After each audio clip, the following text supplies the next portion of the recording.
दिसतीया भारी नेसूनी साडी, काळजाचं पाणी पाणी करतीया पोरही.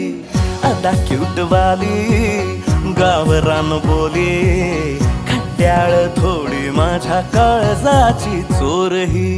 थोडं माझ्या पिरमत पड तू ग बाई, खुळ्यागत झाला मन तुझ्याच पायी.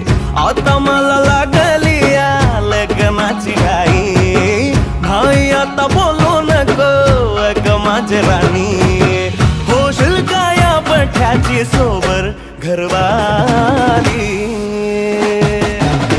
मराठमोळी थोडीशी साधी भोळी, स्वागतीचा भारी बायको पाहिजे नखरेवाली.